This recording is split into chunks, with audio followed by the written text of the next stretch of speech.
Good evening and welcome to Providing Psychological Services to People Affected by Bushfires, a webinar produced by the Australian National University in partnership with the Australian Psychological Society and the Black Dog Institute. My name is Bruce Christensen. I'm a clinical psychologist and the head of the professional programs in the Research School of Psychology at the Australian National University, and I am pleased to be your host and moderator for tonight's webinar. I want to begin by acknowledging the traditional custodians of the lands we are meeting on, the many and diverse First Nations of Australia. I pay my respects to their elders, past, present, and emerging, and extend that respect to all Aboriginal and Torres Strait Islander peoples present tonight. The end of 2019 and 2020 marked the worst Australian bushfire season in history. These fires have been unprecedented in several ways. They began even before the official start of spring, have burned more than 72,000 square miles of land, killed over 1 billion animals, and ravaged their natural habitat. The fires destroyed nearly 3,000 homes, at least 80% of the Blue Mountains World Heritage Area, and countless acres of agricultural land, factories, public buildings, and places of work. Tragically, 34 people have lost their lives, and countless more have been injured in the process of seeking safety and fighting the fires. Economists estimate the impact to be approximately 3.5 billion Australian dollars. In the wake of their destruction, the bushfires have also caused untold psychological and emotional suffering. Communities in affected areas have borne witness to unspeakable trauma and loss. Their social networks and families have been disrupted. Their livelihoods and futures have been threatened. Their feelings of stability, safety, hope, and self-confidence have been shaken. And across it all, people are profoundly saddened and demoralized by our poor stewardship of the environment and the resultant impact on climate and extreme weather. Importantly, research suggests that in the long run, it is the psychological toll that has the deepest impact on people and communities. And as a community of mental health professionals, we extend our heartfelt sympathies and commiserations to all those affected by this crisis. We acknowledge their profound loss and stand in awe of their courageousness, resilience, and charity. And we pledge our commitment to stand along with those affected and offer our help and support where possible. It is in this spirit that we have organized tonight's webinar as an opportunity to hear from experts about how we can provide support to those affected and the clinical, interprofessional, cultural, and technological considerations that can foster our reach and impact in doing this work. To deliver tonight's webinar, we have gathered together a distinguished group of health experts. I will in turn introduce our speakers and ask them to provide a 15-minute presentation on a topic related to providing psychological services to people affected by bushfires. After hearing from each of our 5 presenters, we will have time for questions taken from the listening audience. I now direct you on your screen to read the webinar disclaimer for your information.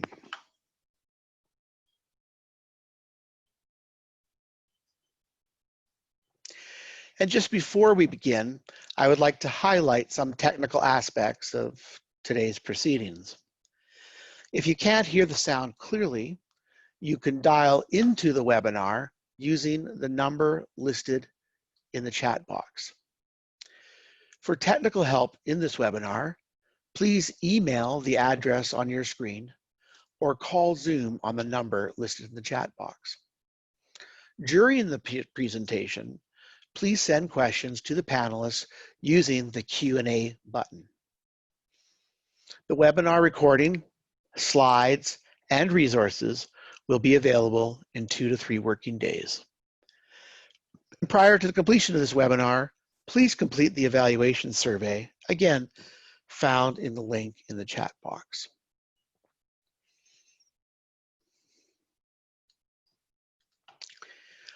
Our first speaker this evening is Rob Gordon.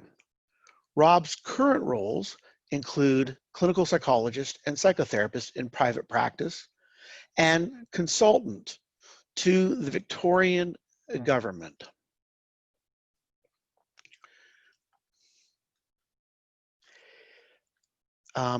He is also consultant to the Australian Red Cross for disaster recovery, a role he has held for 30 years. Rob is distinguished for his work on understanding the impact of disasters on the social system and how to manage the trauma associated with disasters. Rob will be speaking on the unique characteristics of clinical work in post-disaster environments. Rob, if you please. Well, good evening, everybody. It's great to be able to share some of the things I've learned over 30 years of working with a whole range of disaster-affected communities, floods, fires, cyclones, earthquakes in Australia and New Zealand. I want to emphasize that I think there are several features of clinical work in a disaster-affected environment that are quite different from our normal work in a clinical setting. The first thing to consider is a disaster by definition is a collective event. It's an event that affects a whole community. And this really means that what are activated are a series of social phenomena that go well beyond the individual's experience. In the recent fires, we're now 6 weeks to 2 months down the track, depending on where it is. And we see phenomena like tremendous help being offered, but at the same time, lots of judgmental criticisms of who got what, and the feeling that some people have double dipped and got what they're not entitled to, anger and hostility against the fire brigade for not having done what was expected, and so on and so forth. And what we need to understand is that the disruption of the community is simultaneously a disruption of the social context that we normally take for granted to provide the frame of reference for our interpretation of events. There are really important things that are fundamental to our daily experience that we take for granted, such as having a reference group that allows us to compare our own experience with that of others. So, for example, as a psychologist, we have a reference group of other psychologists. So when we have a question about our experience or our conduct as a psychologist, we can consult that reference group and work out whether we've got a problem or it's normal. There are issues of social comparison. How do we work out whether I have a more significant problem than somebody else? We normally have a frame of reference for that. And there is a phenomenon that's been observed since the 1960s, first observed by Thomas Merton, called relative deprivation, which says that the people in a disaster environment tend to benchmark their own loss and trauma by comparison with that of the most significantly affected people they're aware of. So that we find that people who maybe had a very traumatic event but didn't lose their house don't feel nearly as entitled to help compared to those who lost everything they own, but maybe evacuated early and didn't have a traumatic event. So this complexity is very disorienting to the people involved. And I'll mention a bit later the whole problem of help seeking, which I think is a very significant dimension to be worked with. But I want to just emphasize that we know that the most significant factor to determine whether a person will need professional support after a disaster is, in the first instance, the severity of the impact. Now, I want to make a simple point that under normal circumstances, only a relatively small proportion of the community actually make use of mental health services and other government funded services. The rest, which probably includes many of us, pride ourselves on undertaking our lives with our own resources. And as far as possible, we actually see ourselves as not needing to contact professional services. In fact, many people go through their lives without having to reflect on their own mental state. Now, if we were to take an arbitrary figure, for example, and say perhaps 20% of the people use a whole range of government-funded services, health and welfare and such like, and the other 80% don't, the ones that use the services have gone through a social process of enrolling themselves in the role of being a client of a helping agency. And that's a process that involves a discrete series of social interactions and may have taken weeks, months, years to really come to the conclusion they need to consult a psychologist. In the aftermath of the disaster, the community is just hit with this complex experience, and people are suddenly thrown into this state of distress and need and trauma, and they haven't had that enrolment process. So in the beginning, for most people, there's a disconnect between their self-representation of their problem and the services they see around them. I can illustrate this with a farmer from one of the rather remote bushfire areas who said to a person after my talk to that community about understanding their own reactions and recognizing their own stress, he said to my Red Cross colleague, "Gee, I'd never thought that I should consider my own state of mind. I never thought I should have to look after myself." So his simple idea was, it's a problem that's happened to my farm, and that's what I need to focus on. And yet there's a very high level of distress in these farmers. So I think that this means clinically, we can't simply go into an interaction with one of these, I call them the 80%ers, let's say those people who've never used services before. We can't go into the interaction with them with the same assumptions that we have in our normal clinical practice. And many people will tell us afterwards that they've been to see a psychologist, but they really didn't understand what they were on about. And he started talking, or she started talking about things that weren't really relevant. So what we need to understand is we need to enroll them in the role of being the client of a psychologist, which really means we've got to much more sensitively explore their experience and help them understand how this might be understood as a psychological problem and how our assistance might be of help. Last night, I was visiting another community in Victoria that were a year into their disaster recovery after a fire last year. And a woman described a whole series of what I'm pretty sure is somatic anxiety responses, but then told me she was very worried about her health and was seeking an appointment with a neurologist. So she has no basis on which, I suspect, to understand this anxiety state. And most people go through their lives without having to think about it. So I think there's an educative, informational component there. And I think it's very important that we approach them with a lot more informality, not taking our role for granted, and helping them understand what's going on for them and how we might be able to help them. And I think at each stage, we need to engage them and seek their cooperation and agreement with our perhaps more intensive work. I would suggest, for instance, that we don't go into automatic processes of taking a life history, family history, etc. Quite often people are very confused about what that implies. Instead, I think what's so important for them is to encourage them to tell their story and see what you're dealing with. And very often we will find that the most unexpected people have had really very traumatic experiences, bearing in mind, of course, that the essence of the trauma is not necessarily what happens, but what I think is going to happen to me at the most important points. Now, that really says that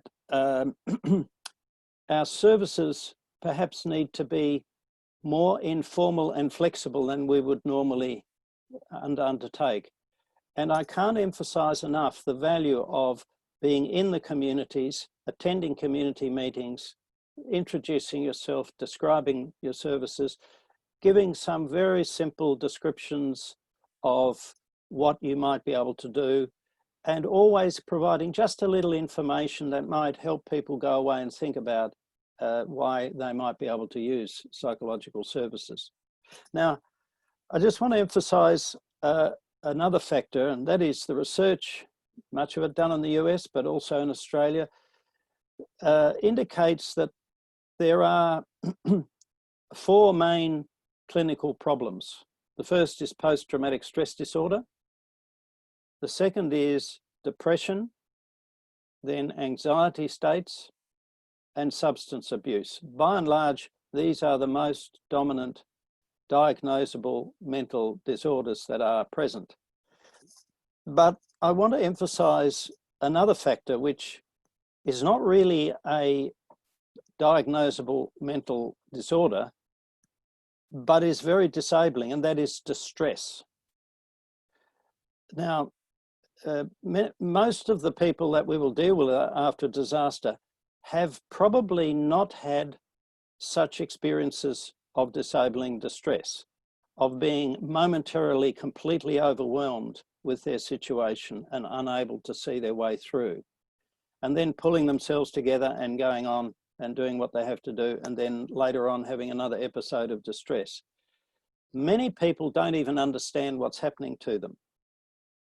And so in this state of distress, I think often the simplest interactions of encouraging people to talk and describe and helping them compartmentalize and organize the problems they've got, to make contact with the various services, not necessarily mental health, but financial support, case support, or whatever other technical problems they might have to deal with. And we find really that this distress, if it's not managed and dealt with, then leads to a series of repercussions in their lives. And we know that down the track, and in fact, from my information, it's already happening in communities now, the deterioration of relationships, the emergence or the reappearance of family violence, leading to deteriorated relationships, social conflict, increased use of substances. And I think these are very important issues to identify very early and encourage people to use the variety of services that are available. And I want to just come back to the idea of help seeking, that what the research has shown in the United States and elsewhere is that there is a discrete social process that underpins help seeking. And that involves absorbing information that allows people to reflect on their own state and conceptualize it in such a way that their understanding intersects with the services available. And this means anything we can do by way of education and information to services, offering, for instance, to write short pieces in local newsletters or information sheets or Facebook or other sources. The feedback I've had over the years is that often people will say, when I read that, I realized what was happening to me, and then I knew what to do, because many of these people have got a resilience and a capability that many of our ordinary patients don't have. They've actually reached the end of their tether.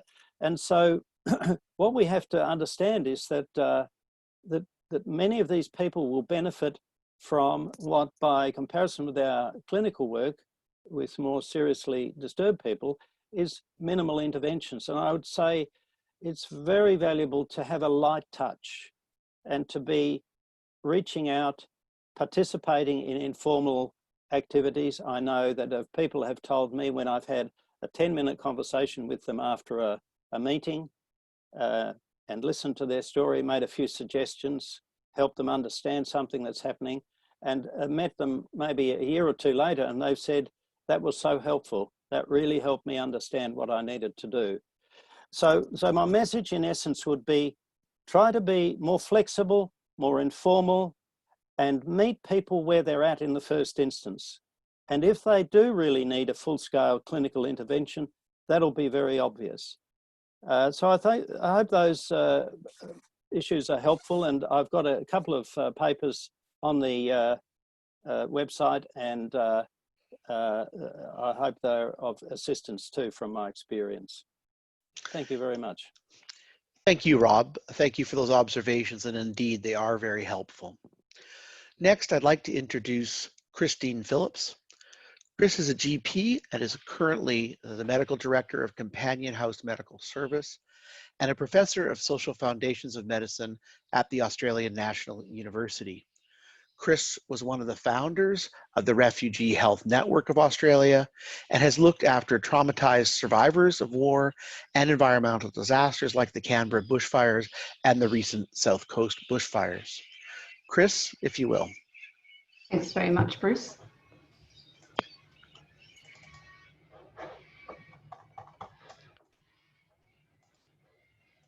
I wanted to talk in this talk about the experience of general practice, both generally and in particular for those GPs who are down in the regions that have been fire affected.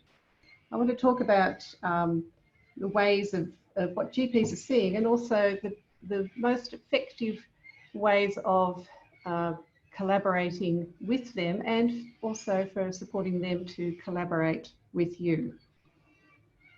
In this talk, I'll be talking about what we see from my desk in the fires, and I'll also be talking about the ways in which, as Rob said, patients present to us, and how we will be encouraging them to move to see mental health professionals, and also at what point mental health professionals might also wish to collaborate more closely with GPs.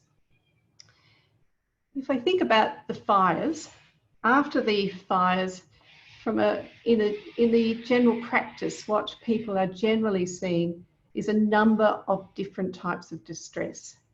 First of all, there is a worsening of the chronic disease amongst those patients who already have chronic disease, and that's a large proportion of the population.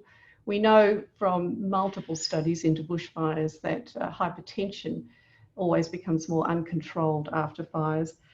We also expect that diabetes, lung disease, the chronic diseases that people are suffering from, and which they may have had reasonable control from, are actually often worsen after the fires. And that reflects the amount of somatic stress that they have, and also sometimes the difficulty of actually accessing medical care or accessing pharmacological care.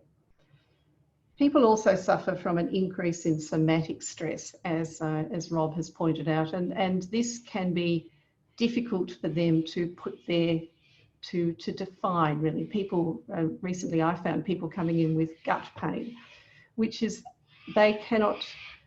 highly painful, but they can't actually, it's not related to any underlying gut abnormality, but it is difficult for them to settle, and it is very difficult to settle your gut pain that's not under your conscious control. Then we have people presenting with psychological distress, and that is really a concerning process for patients, because they are presenting with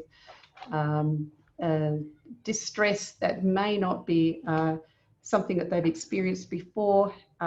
They have often suffered very, very sensory experiences in the fires, and it's very difficult to process those and think their way through it. Many of my patients have got videos of the fires, and this is not something I've seen in a disaster before, where people have come in and played the videos repeatedly on their phones of their experiences in the fires or on the beach sheltering from the fires. And substance abuse is the emerging issue that we can sometimes see underlying psychological stress as well. And added to that is the social distress of people struggling with housing loss, work loss, and the functioning family unit. And if we look at what lies underneath all of that, is a series of many people who are displaced or evacuated, and who have a loss of their usual social networks. The social disruption will be experienced as crowded, temporary, unsatisfactory housing. Nobody likes living in a caravan park for any long period of time, and nobody likes sleeping on the couch at their sister's place for a long period of time. And it's not surprising that this actually generates quite a lot of lived distress as well. The loss or the contraction of work, many of the regions have really struggled with this because they were relying on casual or tourist work, and that's been lost. And the loss of animals. Many of my patients are talking to me about the screaming of animals. There was such a loss of animals on this occasion and loss of loved animals, loss of your stock and loss of your pets, that has impacts upon people. As people move into and evacuated into other areas, they start to suffer from problems associated with the contraction of their social network, because there's less of their immediate community around, or they've gone into another community that doesn't have the social networks that they had. And we are starting to see the compounding experience of floods following fire, which in turn had followed drought in many countries, many areas. So Professor Sandy McFarlane, speaking after the Ash Wednesday fires, made this comment that what we learned after the fires is that people trust their GPs, that they're the people they go to and that they seek rather than outside counselling. And that is certainly true, that people trust their GPs, but it is an exhausted resource as well. Currently, many of the GPs in bushfire affected regions have also, of course, had the same experiences. And so while people trust their GPs and will come into their GPs, there is an enormous need for GPs also to have their mental health colleagues coming to support them in their endeavour, and they will be welcomed in doing that. This is a slide from the Royal Australian College of General Practitioners advising us as GPs. This was disseminated not too long after the fires, about what we should, when we should consider referring somebody. It relates to, as you can see, some sustained experience. 1 month after the experience, the person has suffered what's on your screen at the moment. And you can see that these are not expressed in psychological terms. These are expressed in experiential terms or in terms of social loss. But although you could look at those and you could translate them into psychological terms, people are actually experiencing those in terms of the distress and the disturbance of their life. And I think it's interesting that the College of GPs has not actually used any kind of diagnostic framework over the top. It's just said, look at these experiences and consider what that means. This is a comment from, and it relates to a comment that Rob has just made. This is a comment that one of my patients made some years ago after going to see a very good counsellor in relation to a PTSD that they had suffered from the Canberra bushfire. And this was not, again, not a person with a great deal of language for psychological experience. And so this person had said, how could I trust this counsellor? She looked me up in a book and she told me I was already in the book. And it was this statement that her life was encapsulated and her experience was encapsulated in the book, which was a DSM, that actually engendered a lack of trust in this patient, who really just wanted that interpersonal contact with somebody who was willing to sit and listen to their experiences. So we have to, in general practice, keep our antennae up for problems that are emerging in relation to people with emerging psychological distress. And in particular, I guess our antennae are up for these people. They're up for children. We know from the Christchurch quake, there's quite a lot of long-term follow-up from the Christchurch quake, and those children have had sustained emotional dysregulation. They have remained affected by that huge and uncontrollable experience that they had. And I think that is useful for us to think when we're thinking about the experiences of these people who have suffered from the fire. We're also particularly going to keep our antennae up for people who have suffered previous trauma war veterans or people who have experienced in the past partner or family violence. But we also know that after any major catastrophe, that family violence appears de novo, so that families that have not been visited by interpersonal violence or violence against children starts to be something that occurs within that relationship. In fact, this has been referred to as a hidden public health problem. In Hurricane Katrina, the rates of interpersonal violence doubled from 4 to 8% of the population in that state. There was an increase in intimate partner violence after the Black Saturday 2009 fires, and it's also been reported in the Christchurch quake. So it behooves us to keep our antennae out for interpersonal violence, interpartner violence, even in families where that may not have occurred before. And that brings with it its own responsibilities. If you are a mandated reporter and that violence is occurring towards a child, then that is a mandated responsibility that you will have in terms of reporting it to that state. The other issues that people that we would keep our antennae up are for the defenders, the people who stayed at home and defended against the fires, and the firefighters themselves. They have had, many of them have had very, very long tours of duty and were not necessarily prepared for the experiences that they did have. And finally, helpers. We are helpers, you are helpers. In the helping profession, sometimes we can get exhausted and burnt out by what we see as well. And it's interesting to consider this particular slide that also has been disseminated to clinicians in the bushfire affected areas to say, think a little bit about whether you yourself can use this psychological lens to understand your own reactions. Are you experiencing heightened reactions to patients? And this would apply to clients or to students or to other people in which you have a helping relationship. Are you experiencing increasing arousal, such as sleep disturbance or irritability? And are you starting to use avoidance strategies such as alcohol? If we are working with mental health services and with mental health professionals, I guess our first thing would be to identify need, and we will be doing that really through psychological distress and referring to the right person. And as GPs, we need to know about you and what your capabilities are. The local primary health network is the appropriate service to distribute information to GPs about your capabilities, but just being in the community so that people know you is going to be a critical thing. And if you're good with children, if you are experienced with war veterans, these are things, if you know any language at all, including sign, these would be really useful for us to know so that we can match patient with person. The Medicare Bushfire Recovery Initiative, which will be talked about in a little bit by Julia, is a step on from the usual better access processes. It applies to anyone directly affected by fire. It entitles the person to 10 sessions till December 2021. You do not need a mental health plan and you do not need a diagnosis. Now, this means that people can self-refer to mental health professionals and may not, in fact, see a GP as well at all. And this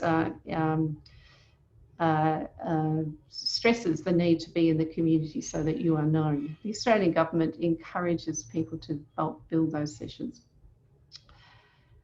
This is a slide from a primary health network, just to give you the sorts of information that would be available to people and available to mental health professionals. It's describing the setup that we have, and it's also describing the services, and the links that you can click on tell the general public they can access these websites. All of the bushfire recovery counsellors who are available in that region or will be available by teleconference to that region. If you're working with GPs, it's important to stay in touch with them.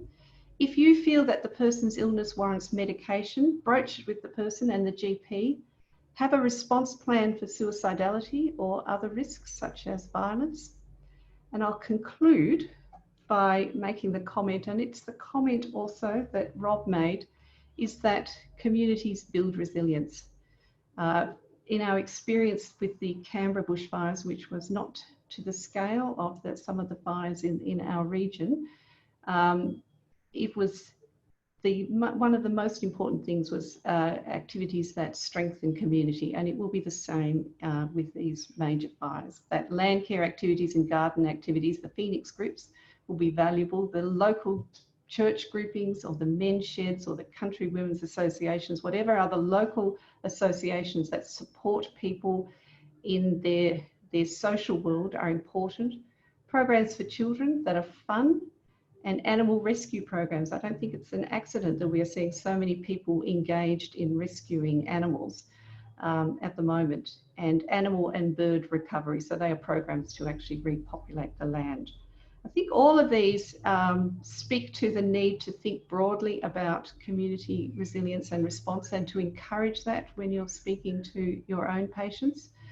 I commend you in your wish to serve, and the general practice population will be very keen to work with you for the benefit of patients in this region. Thank you very much for your time. Thank you, Christine. We appreciate your insights and observations. Next, I'd like to introduce Glenn Williams, a descendant of the Wiradjuri people of New South Wales. Glenn is a psychologist and project manager for the Mind the Gap project at the University of Wollongong, which is developing and delivering best practice mental health services in the region. Glenn's distinguished accomplishments include over a decade's work with the Australian Indigenous Psychologists Association to address cultural awareness amongst the mental health industry within Australia. Glenn will speak on some aspects of cultural safety when working with Aboriginal and Torres Strait Islander people. Glenn, over to you. Thank you, Bruce, and good evening to everyone. As you can see, the next section, as identified by the slide, the host has asked you to start your video. Okay, sorry. Cultural safety when working with Aboriginal and Torres Strait Islander people. My underlying aim is for you to transport your clinical and professional skills and implement them in a cultural context. But before I start, those of you who will be working with Aboriginal and Torres Strait Islander people, I would like to suggest that often the best teacher of cultural understanding will be the person sitting right in front of you. If you experience any uncertainty around cultural inference, simply take the time to ask a question. A question such as, I'm not familiar with this aspect of your culture. Is it appropriate, or is it something that you can explain to me? Tonight, I'll be touching on the diversity of Indigenous Australia, the importance of knowing your own cultural bias, risk and protective factors, and a simple outline of social and emotional well-being model. Okay. My slides won't move forward for some reason. Okay. Hi Glenn, just click on the slide once. I did. I'm sorry. Okay, thank you. So, often from a non-Indigenous perspective, Aboriginal and Torres Strait Islander people are frequently viewed as an homogenous population. Such a view promotes the notion that all Aboriginal and Torres Strait Islander people display little, if any, difference between language groups. This further promotes the idea that all Aboriginal people are experts on all things Aboriginal. This is not the case.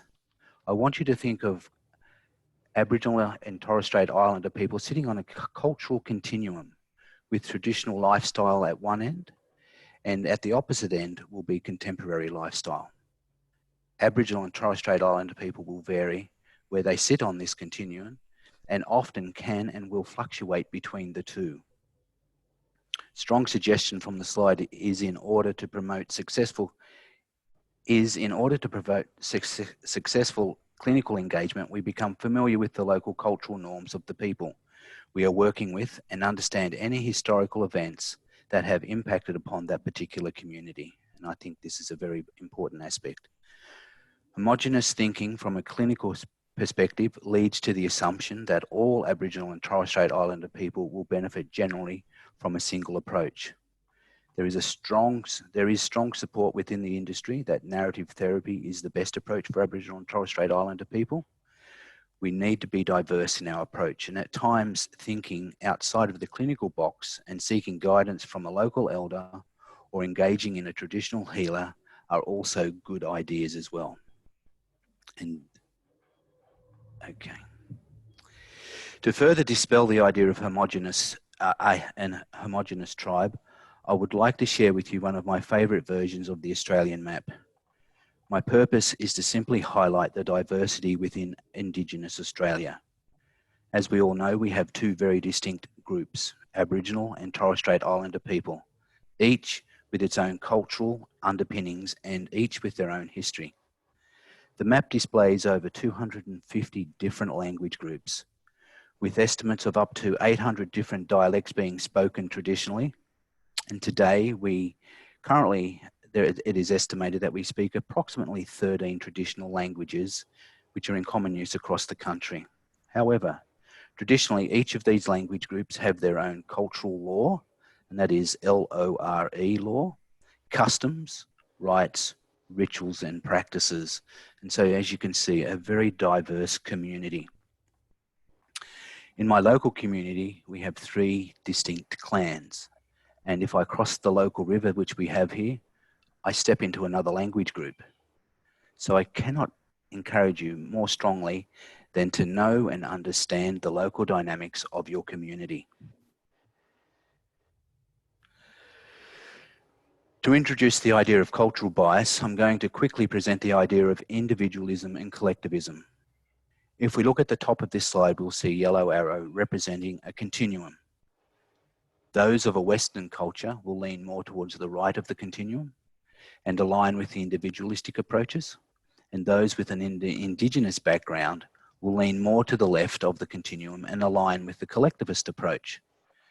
As we view the two lists, we can see that just on this one cultural approach, there are 2 different ways to engage culturally.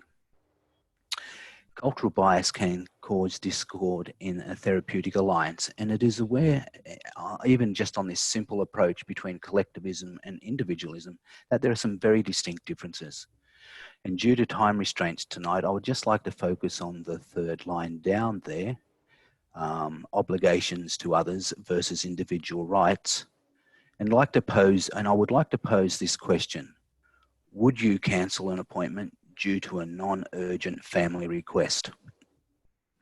Let's say you have an older sister and she rings you on the morning of your psychologist's appointment and asks you to look after her children while she attends her dental appointment. And sadly, the 2 appointment times clash. An individualist would probably reply, no, I have my own appointment that I can't miss, and would then encourage their sister to find someone else to look after the children. There's a high probability that this is not the approach for a collectivist. There is a high likelihood that due to the obligations embedded in culture to more broadly focus on the group and not the individual, that in collectivists group would lead the individual to look after the sister's children and not attend their own appointment. Indigenous Australians are often bound by obligation to the group, and this predominantly will come first over the individual. Such an approach is common in Indigenous Australia and is one of the many reasons appointments at times are not attended. Do we then, because there are community and also family obligations that need to be met, do we then address this in therapy to satisfy a more assertive approach to keep the appointment at the cost of ignoring cultural practice? Unless there are other mitigating circumstances, I suggest this would be a point of cultural bias aimed at satisfying the clinician's frustration. When you, as a clinician, are experiencing a level of frustration when working with an Aboriginal or Torres Strait Islander person, or you're not progressing in therapy the way you had planned, I want you to stop and engage in just a moment of self-exploration and ask yourself, are you experiencing the impact of cultural bias at this moment with this individual? Ask yourself, why is there avoidance to this topic? The answer may be simply linked to the notion of men's and women's business, which is very real in Aboriginal and Torres Strait Islander lives. And you may not be the right gender to discuss some of this information with. Be aware of taboos in your area. This is why you need to have an intimate knowledge of the local community's cultural practices to define what is acceptable and what falls outside of cultural practice. For those of you who are or have a desire to work with Aboriginal and Torres Strait Islander people, seek out a good cultural mentor in your area.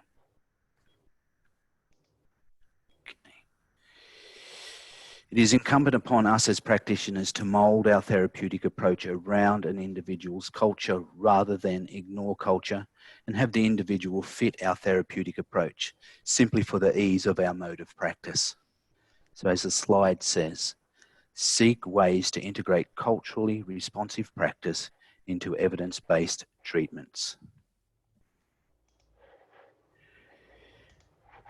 Due to the past political and historical determinants, there is not one Aboriginal and Torres Strait Islander community across Australia who have not been impacted by transgenerational trauma. This is an ongoing concern, and as clinicians, we need to understand the historical and political content around transgenerational trauma within our community. Transgenerational trauma highlights that there is a level of community, family, and personal dysfunction, and the resilience across these three domains has seriously been eroded. Two primary contributing factors that have a contemporary context are the stolen generation and the sustained high levels of incarceration. Both have and continue to contribute to the dysfunction that is passed from one generation to the next, causing a range of risk and protective factors that we need to be aware of. As you can see, this slide looks at risk and protective factors relating to serious psychological distress for Aboriginal and Torres Strait Islander people. Upon immediate observation, we can see that the weight of the risk factors is greater than that of the protective factors. Risks include poverty, poor health, adverse life events, family removal, and remoteness that equals poor access to services. The resulting impact of the risk factors can be seen at the bottom right-hand corner. Some of the adverse outcomes are that we need to address in our areas of expertise: a collective sense of anger. This leads to increased aggression and conflict, poor social emotional well-being, sadly abnormal high rates of suicide, and elevated rates of anxiety within the community. We can see in the little green box the protective factors. Remote living often equals connection to the land, culture, and spirituality.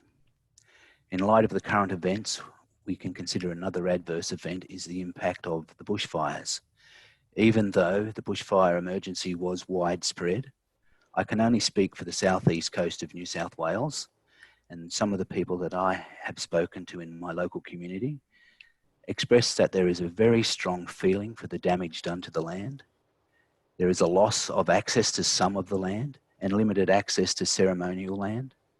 There is a strong impact upon the flora and fauna that has caused further community distress and individual distress.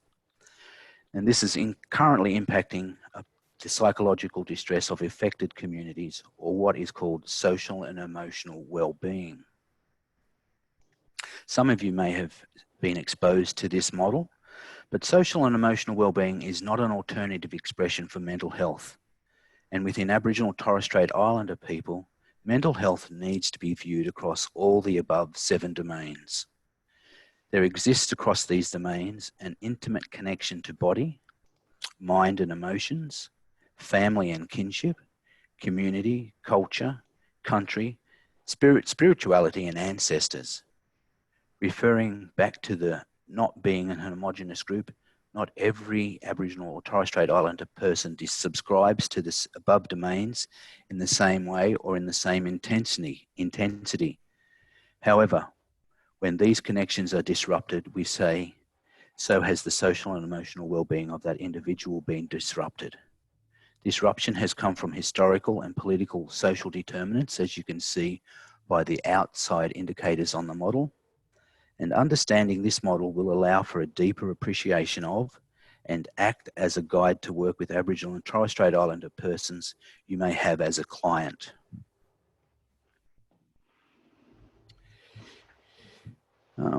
Working with Aboriginal and Torres Strait Islander people is not a test of how good your clinical skills are.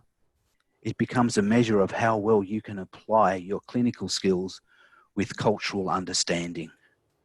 And as we look at mental health versus cultural practice, if an individual presents and they disclose that they have been speaking to a deceased person, often our first inclination working in mental health is to assume the individual is experiencing perhaps a mild psychotic episode. We need to know, what are the cultural norms for this person's community? Does it include interacting verbally or visually with the deceased? And just more generally, speaking to the dead often is a common practice within Indigenous communities. Another example of sorry business rituals is in other parts of Australia. People can be repeatedly hit their forehead with a stone clutched in their hand. This causes bleeding and can leave scarring. As a practitioner, there may be an immediate thought of self-harming, when in fact this is an accepted practice.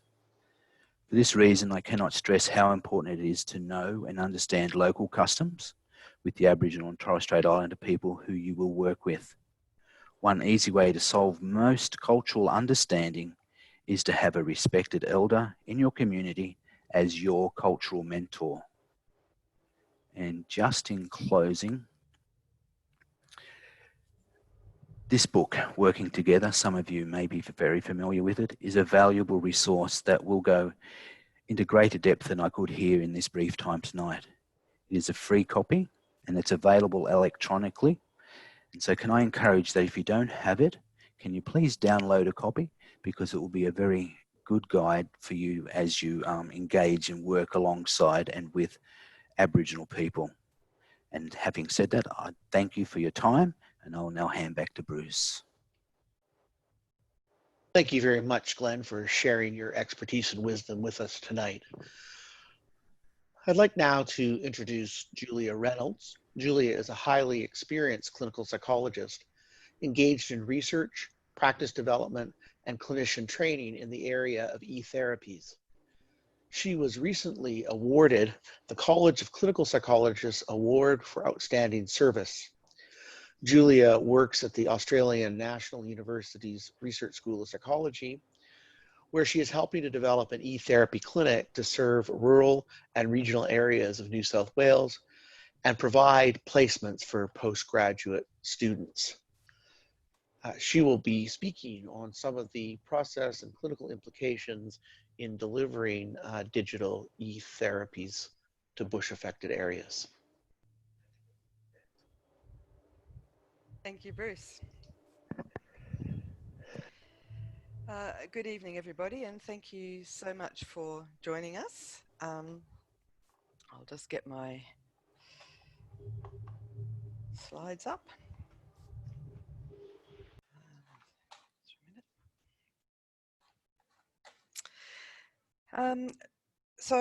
My presentation is about telepsychology and video conferencing. And I noticed in the chat box, some people were asking about this and whether this may be something that could help people provide services into communities that they wouldn't normally work with.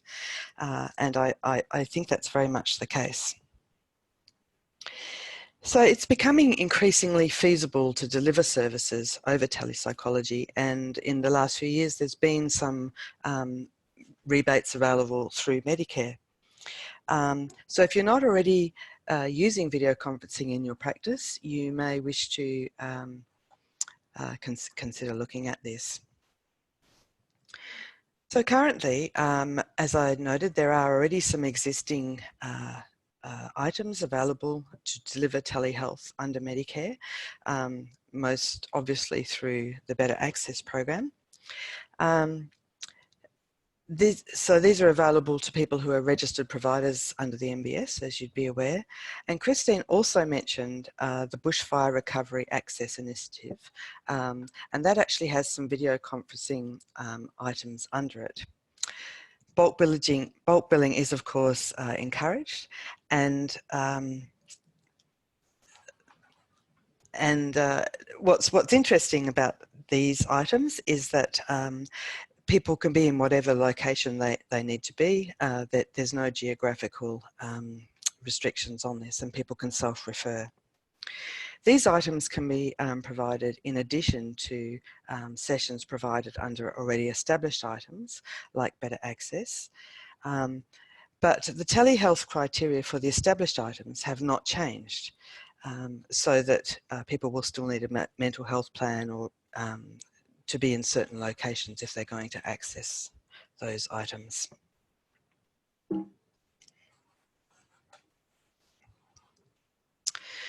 So I think if you're interested in exploring developing a video conferencing aspect to your practice, it's important to think about how you're going to let clients and referrers know, especially if you're not in that community already. So this can be very simple, such as just listing telepsychology as a service in your usual marketing, for example, through the APS Find a Psychologist. And you can also approach communities through primary healthcare networks. As Christine said, these are trusted networks, and they're already in connection with GPs and their communities, so they know what's needed in their environment.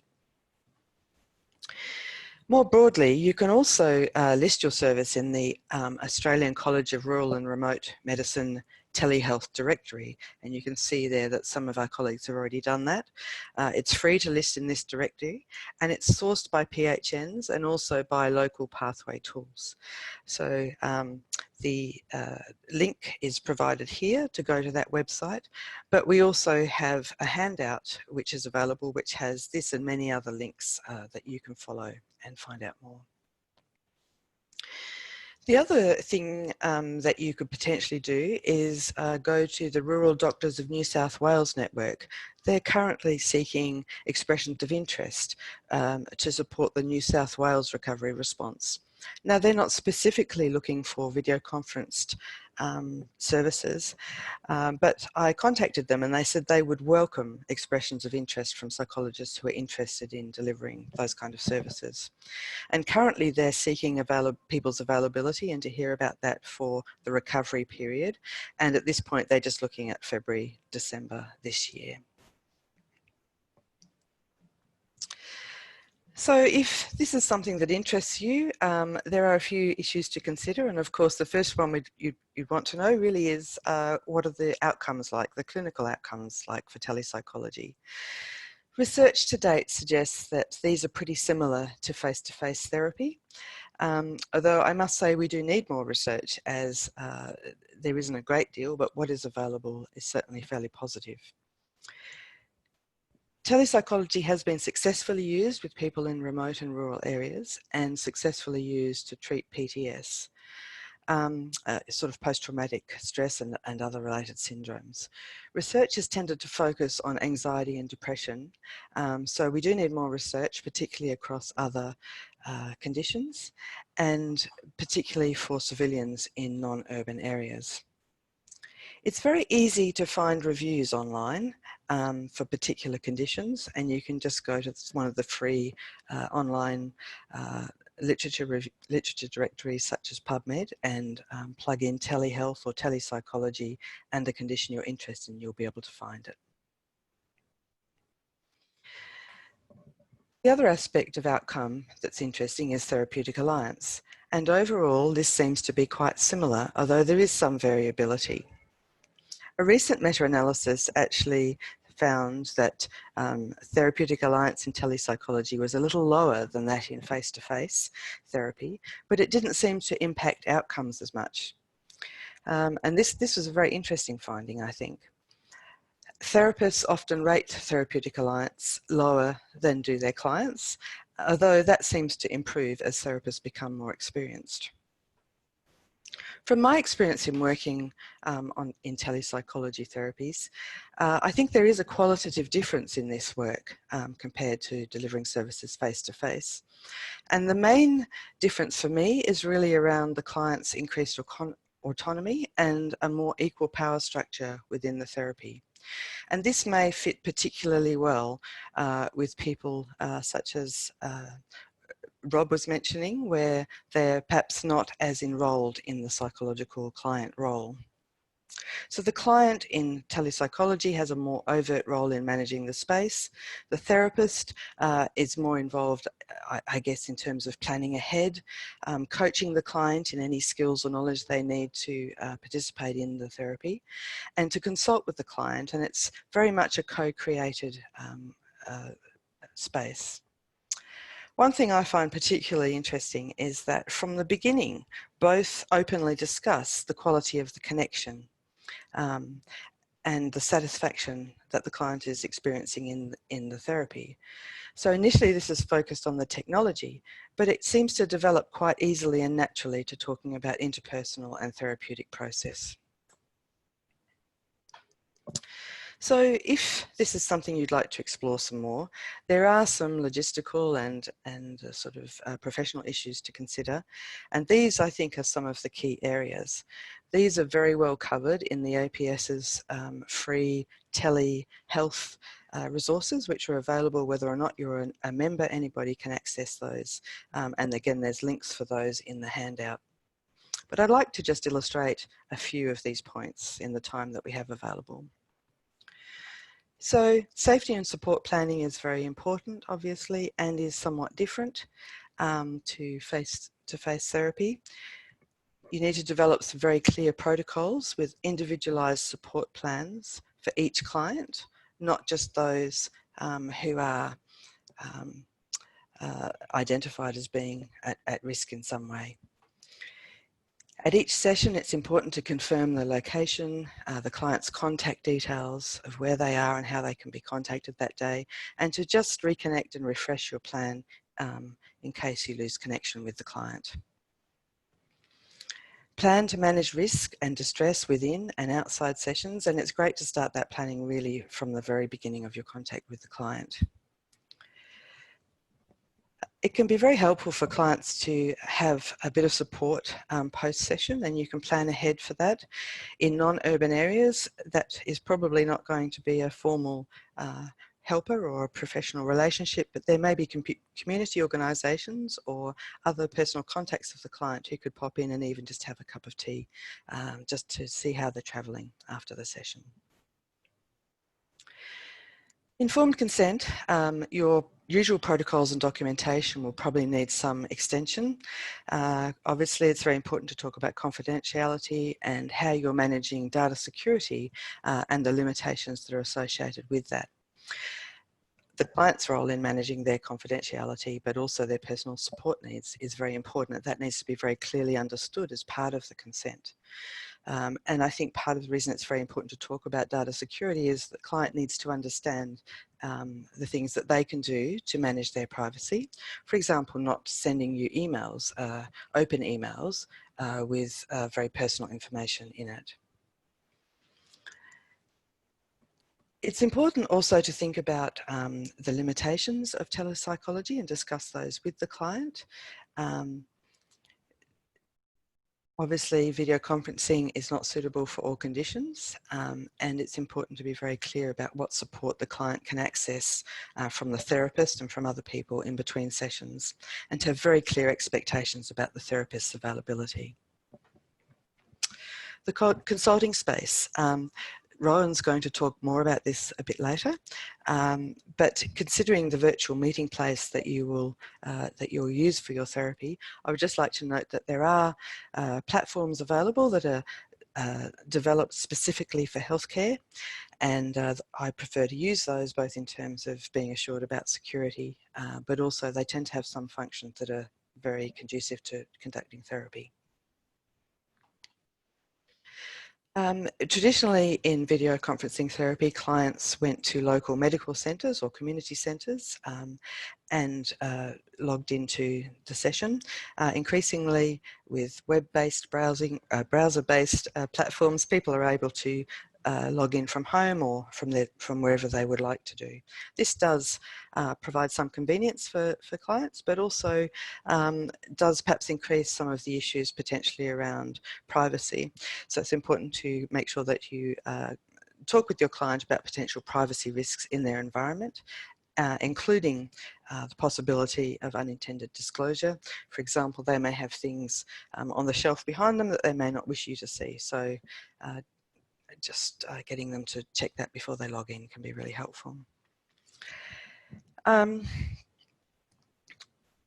other thing is, I guess, that if a person is actually logging in from home, then there could be a potential emotional impact if they're talking about very distressing things in their personal space. So that's important to discuss and consider when you're choosing where the person will log in from. There will need to be some adaptation of your communication skills. There's a range of these, and these are fairly well covered in the APS eCBT modules. And I have some other resources in the handout that you might like to follow up. But it's good to discuss these issues very openly with your client. You will probably need to be more explicit in turn taking, for example, so that you don't end up talking at the same time. It's important to discuss the issue of eye contact. When you're attending to your client in the session, you'll be looking at the screen, and that means that your eyes will be going below the camera. And for some clients, that can feel as though perhaps you're not really connected to them. You may be able to adjust your camera and your screen in order to minimize that, but you can also discuss it with your clients, and from time to time make sure that you do look directly into the camera. On the other hand, when clients are talking, they can have, naturally we tend to look inwards and have an inward focus when we're discussing important issues. And so that can mean that the client is talking and then realize that in fact you're no longer connected to them. So it's helpful to remind them to check the screen periodically. Most therapeutic techniques can be adapted for use in video conferencing, and this can include in-session activities such as basic grounding techniques. It's great to get that established and negotiated very, very early on in the course of therapy.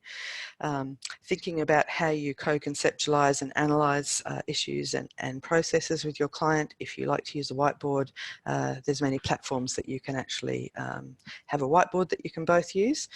And of course, thinking through and planning ahead how you're going to send and receive material around monitoring and consent forms and information. There's also a great opportunity to integrate digital technologies such as apps and other programs and websites, particularly between sessions, to increase your client's access to good psychoeducation, perhaps peer support, and also some skill practice. This is just a beginning. Where would you go next if you wanted to find out a bit more? As I said, the APS has a section of free telehealth information and resources on their website. The eCBT online modules, you can sign up for those. There's a number of papers and resources in the handout. And I think it's also really important to talk with your peers as you develop new areas of work. There's also a flyer in the APS portal for the Black Dog Community of Practice. And if you're an APS member, of course, you can get onto the forums and talk to your colleagues. Finally, I'd just like to bring your attention to a webinar that's coming up in the APS Institute on the 23rd of June. And this is about telehealth and really focuses on the legal, ethical and compliance challenges. So that will be very valuable as well. Okay, thank you very much. And I'll hand back to Bruce. Thank you, Julia, for bringing us this important information on an innovative and emerging practice medium. We appreciate it. I'd like to now introduce our final speaker for this evening, Rohan McKnight. Rohan is the Digital Training Coordinator at Coordinaire, the Southeastern New South Wales Primary Healthcare Network. Rohan works across the region to support primary health care providers in the use of health informatics and advises on clinical information systems, telehealth, secure messaging, and other e-health strategies. Tonight, Rohan will be speaking on health-grade technology for telepsychology. Over to you, Rohan.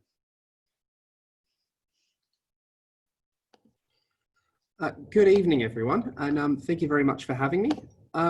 Just a moment. I wanted to speak a little bit tonight about some of the technologies that we can use to effectively use telehealth and deliver it to patients in these areas. And so I represent the primary health network in the southern part of New South Wales, and our area was pretty profoundly impacted by these bushfires. And some of the more rural areas of our catchment already had fairly limited access to providers, and this is with this increasing need. Telehealth can be a really effective way to increase the workforce in the area, and some of you have alluded to this in the comments that you're seeking a way to contribute. It's really something that our area is really in need of at the moment. So, and then some of you have already reached out, so thank you very much. It's also a way that your services can be delivered in an area that you don't necessarily have to physically be. And some of you alluded to this in the comments that ideally having a physical interaction with the patient is preferred by some clients, but telehealth can be an effective way to deliver it. So firstly, I wanted to touch on some of the broad concepts of digital health. And the first one is privacy. And it's essentially the core of any service that we deliver that uses technology, is making sure that patients' private information is kept safe. And the guiding principle of this will be the Australian Privacy Principle, Principle 11. And essentially, when you're working with health information, you need to make sure that you're taking reasonable steps to make sure that that information is kept safe from misuse, interference, loss, or unauthorized access. And I'll run through some steps and some guides on the next slide as to how we can do that. So the Australian Digital Health Agency's pulled together a fairly good guide on ways that we can manage information security in healthcare. Essentially, it boils down to these 4 steps: making sure that whatever technology you're using, including telehealth, that you have strong passwords and passphrases on absolutely any part of technology that you're using, that you use 2-factor authentication to any systems that you are trying to use, and encrypt absolutely any information that you store or transmit about a patient's health information. So Windows has a tool built into it called BitLocker that will meet the minimum requirements if you're sharing information. And it's a fantastic tool for a start. Making sure that you secure your networks so that you stay current with any updates that your systems, be it your physical devices or networking infrastructure, needs, using basic antivirus or firewall software. And it's really important to make sure that you try and store or transmit all information through Australian networks to make sure that you're protected by Australian privacy regulations, no matter where the data is moving through. And that's really important, thinking with things like any of Google's services, for example. Sometimes their infrastructure will redirect traffic outside of Australia, and then you're not bound by the Australian privacy principles, which isn't ideal. And it's also important to try and both avoid public Wi-Fi networks yourself and also encourage clients to do so. Although in areas where infrastructure has been damaged, that may not be possible. Those networks are inherently insecure, so it's important to try, and if you can, to avoid them.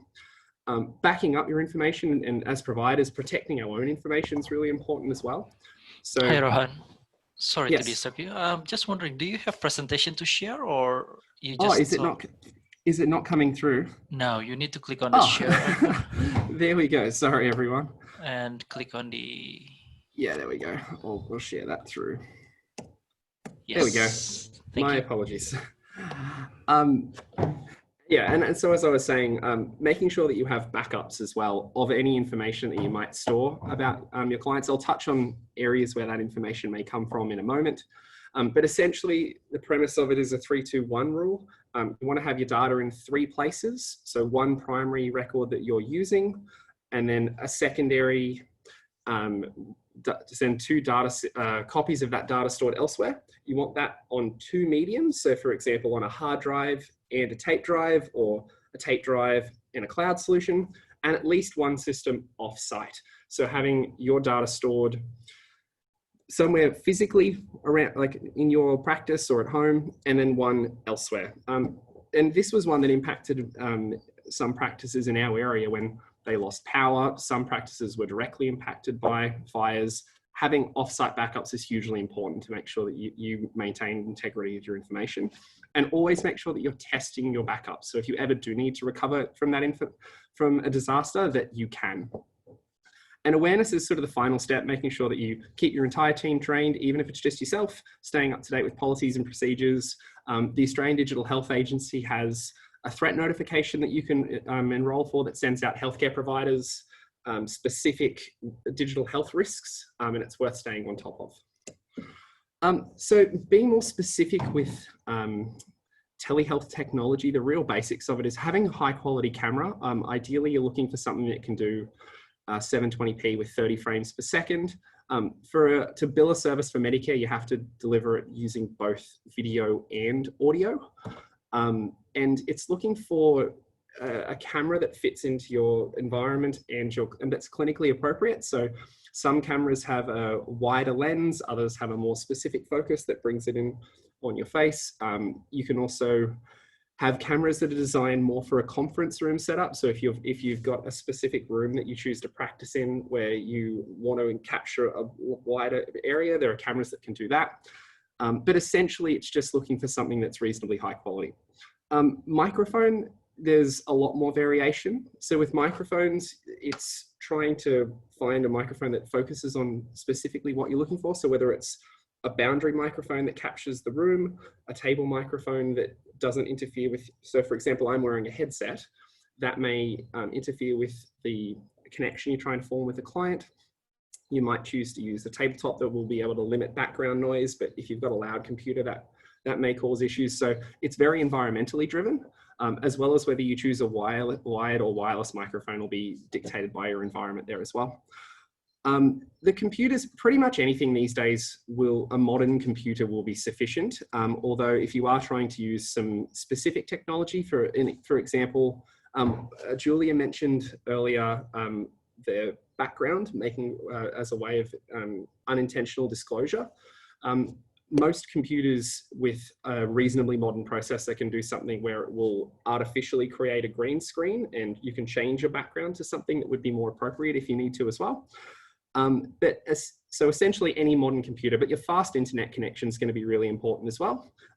So a minimum of 2 megabits per second will give you a usable interaction. Anything below that, the quality starts deteriorating. And Julia covered on the space as well, but making sure that you've got things like appropriate lighting are going to be really important to giving you a good interaction with your clients.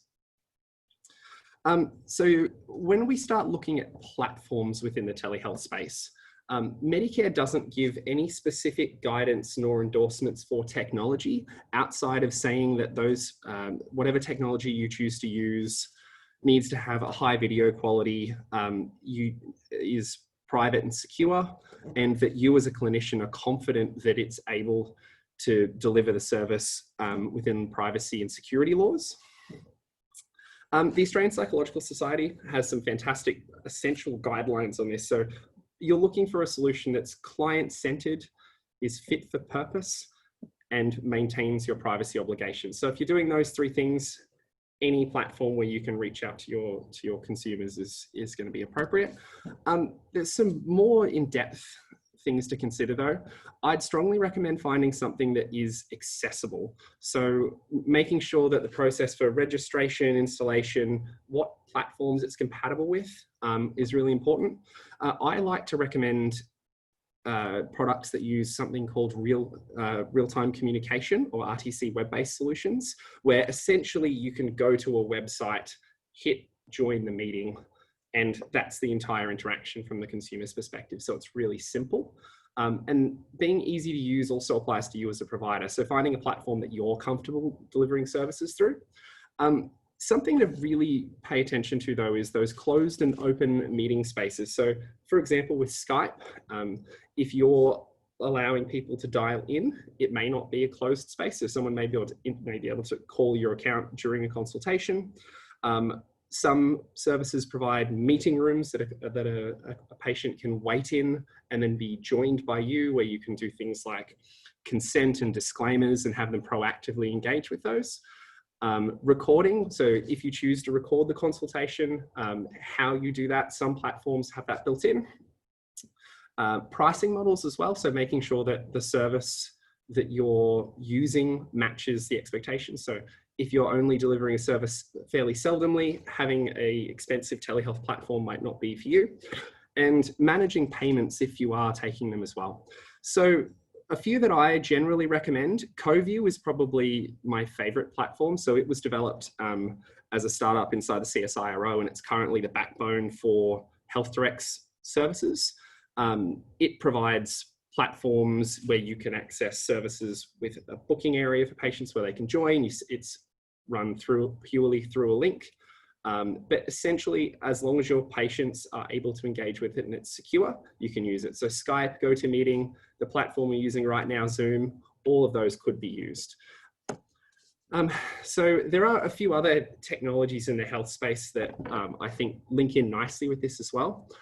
So the My Health Records one, so Rob touched on this before, that you may not need to take a full, and it might not be appropriate to take a full clinical history for your patients, but if they have a My Health record, it may be a place where you can get an understanding of the rest of a patient's health history if it's the first time that you're seeing them.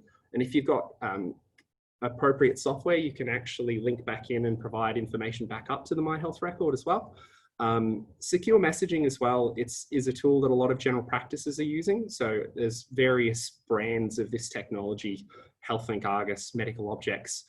Reach out to your primary health network to find out what is used in your area. But essentially this is an encrypted mailing technology where you can share referrals or receive referrals. You can provide response letters back to referring providers if a referral's taken place. And it's essentially a modern faxing tool, and I'd strongly recommend that you pick those up, regardless of whether you're providing telehealth services or not. And that's essentially all I wanted to cover as kind of a very high level, but I'll provide these with my slides, but the information security booklet that I mentioned before is available online. The APS has a fantastic telehealth consideration for healthcare providers section on their website. The Australian Digital Health Agency has a mental health specific toolkit if you're interested in connecting through with the My Health record. And there's a link there that I'll provide that essentially will help you find the contact information for your local primary health network, because every PHN has a similar person to me who can help you through what might work for your specific practice in terms of technology. Thanks very much, Rohan. And indeed, thank you very much to all our presenters for excellent presentations this evening. We have some remaining time in the webinar, and as planned, we'd like to go to some of the questions that have been coming in on our question and answer box and ask our panel members to respond to them. And the first one I would like to put to our panel and to Julia in particular is a question that comes from Roz K.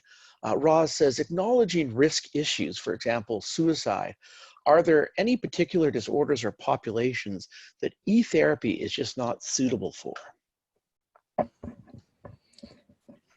Hello. Thanks, Roz. Yes, I definitely agree that people with very acute and severe risk issues or with very acute and severe distress, this may be less suitable for those people.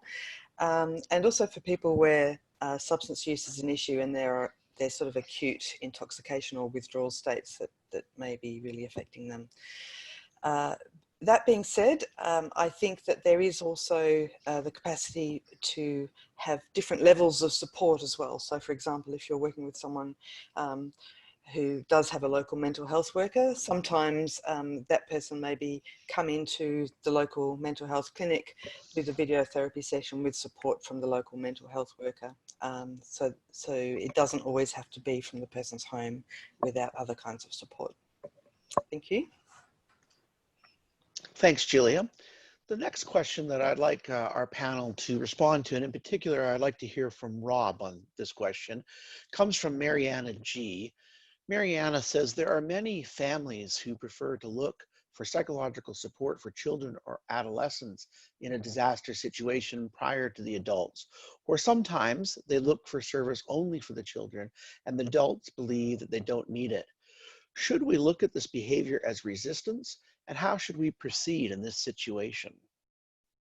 Yeah, thanks, Marianne.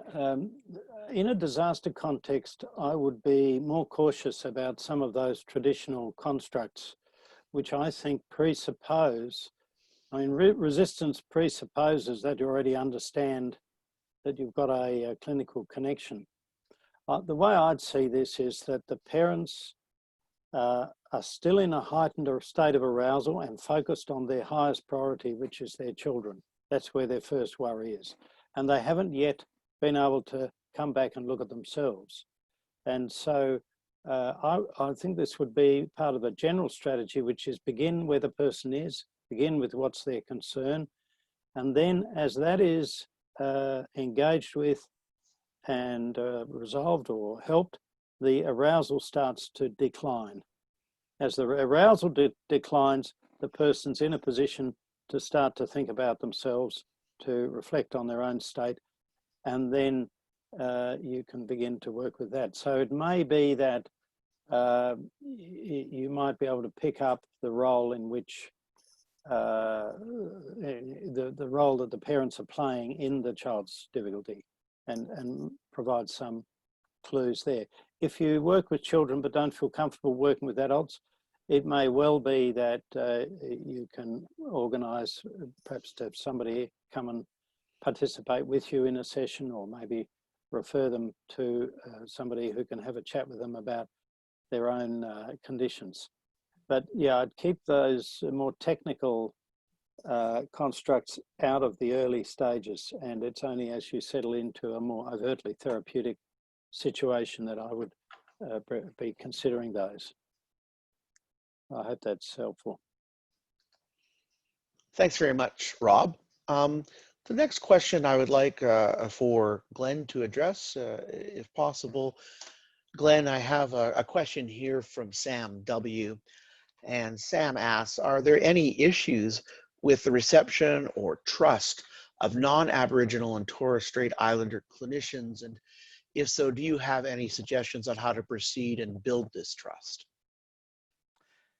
That seems to be always a question that a lot of non-Indigenous practitioners ask. And I think short answer is yes, sometimes there can be issues with trust.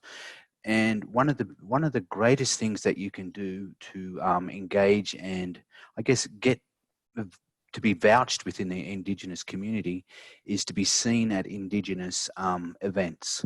So if they're having a NAIDOC Day event, go to that. If they're having a health event somewhere, go to that and start to have your face and yourself known in the community. Start to build some alliances with some Indigenous people in your community, and that generally starts to build the foundation. And once that community vouching starts to take place, you'll start to see a dribble, or if not a flood of Aboriginal people using your services, simply because you've taken the time to invest in building those relationships at a very foundational point, which then can lead to clinical engagement later on. So yeah, a lot of time and a lot of investment. Thanks very much for that response, Glenn. One more question perhaps that I will just open to the panel more generally. If anyone has input, please let us know. This comes from Carol M. And she asks, do the fire Medicare sessions apply to people who have previously been impacted and would be triggered again? For example, 3 years ago, we lost a whole town here in WA. Would they be able to access the sessions?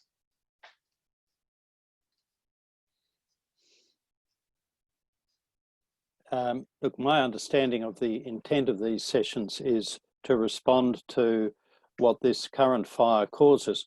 But one of the fundamental things we know is that the current fire will have massive repercussions for people throughout the country who've got past experiences. And I think it's really important that we allow those people to participate in the service as well. And my understanding is that is the intention, to have that broad definition. But there may be others who have... I've sent a link through in the Q&A that covers the specifics of that item, but it is broad enough to capture people who are affected by the fires, and it specifically states that they don't need to be directly impacted by the current fires.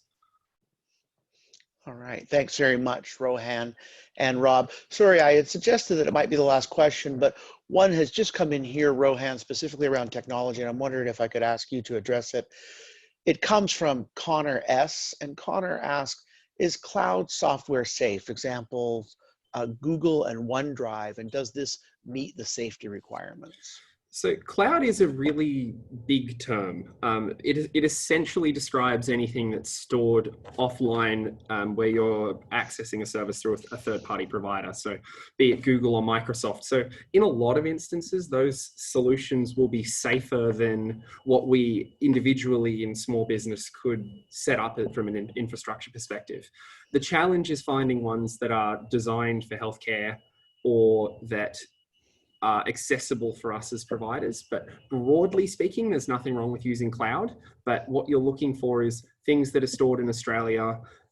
If they are really sensitive information, that they're stored in sort of pockets of data that aren't shared with other users, those sorts of things. So it's a hard one to answer in a general way. If you've got specific technology, again, reach out to the digital health person at your PHM and we can give you specific guidance on individual products, but broadly, cloud's fine.